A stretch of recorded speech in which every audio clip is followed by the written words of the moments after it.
ধানের শীষের মনোনীত হয়ে বিএনপির মনোনীত হয়ে আজকে কালিয়াকৈর উপজেলায় সহকারী রিটার্নিং অফিসার মহোদয়ের কাছে মনোনয়নপত্র দাখিল করলাম।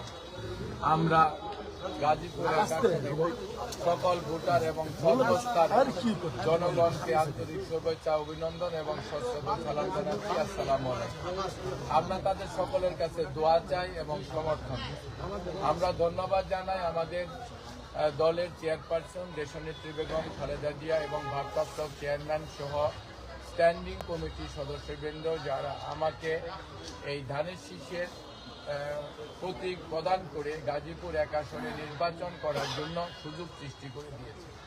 এবং আমরা আমাদের দেশনেত্রী বেগম খালেদা জিয়ার জন্য প্রার্থনা করি, তার রোগমুক্তি এবং দীর্ঘায়ু কামনায় জনাব তারেক সাহেবের জন্য দোয়া করি। তিনি স্বদেশ প্রত্যাবর্তন করেছেন, তিনি যাতে করে আগামী জাতীয় সংসদ নির্বাচনে বলিষ্ঠভাবে নেতৃত্ব দিয়ে এই দেশের কাঙ্ক্ষিত, জনগণের কাঙ্ক্ষিত সেই গণতান্ত্রিক সরকারকে প্রতিষ্ঠিত করতে পারে।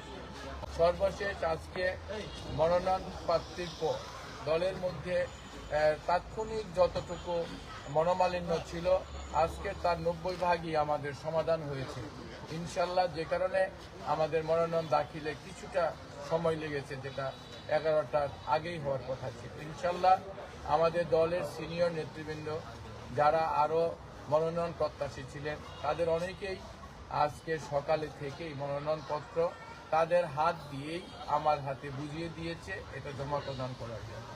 অর্থাৎ দলের সিনিয়র নেতারা অনেক ত্যাগী, তারা সকলে এই গাজীপুর 1 আসনে এই বিএনপি দলীয় প্রার্থীকে বিজয়ী করার জন্য তারা আন্তরিকভাবে নিঃস্বার্থভাবে কাজ করবে ইনশাআল্লাহ।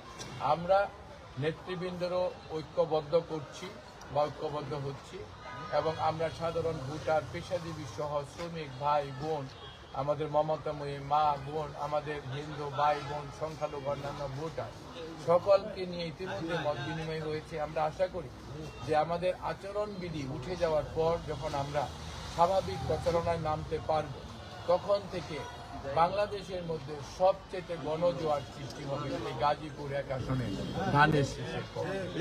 আমরা সকলের দোয়া আশীর্বাদ নিয়ে, সমর্থন নিয়ে ইনশাল্লাহ 35 বছর পর গাজীপুর 1 আসনটাকে বিএনপির পক্ষে, ধানের শীষের পক্ষে পুনরুদ্ধার করতে পারব। একজন প্রার্থী হিসেবে আমি যেখানে যা করা, যেভাবে যা করা, যতটুকু পরিশ্রম করা, বেঁচে থাকলে, সুস্থ থাকলে, আমাদের ভারপ্রাপ্ত চেয়ারম্যান ভালোবেসে আস্থা রেখে আমাকে যে দায়িত্ব দিয়েছে এই আসনটি পুনরুদ্ধার করার জন্য নেতাকর্মীদের সাথে নিয়ে, জনগণকে সাথে নিয়ে আমি তা করবই ইনশাল্লাহ।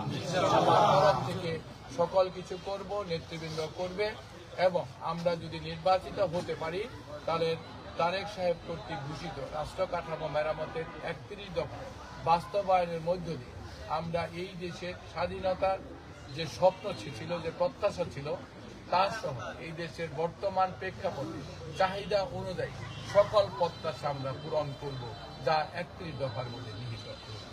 এবং নির্বাচিত আগামী দিনে সরকারের পাশাপাশি তার এই সংসদ সদস্য হিসেবে এই গাজীপুর 1 আসনের জনগণের জন্য তিনি কি ভূমিকা নেবেন, সেটাও আমরা প্রস্তুত করা প্রায় শেষ। ইনশাল্লাহ কয়েকদিনের মধ্যেই সাংবাদিকদের মাধ্যমে তা আমরা জনগণের কাছে প্রকাশ করব।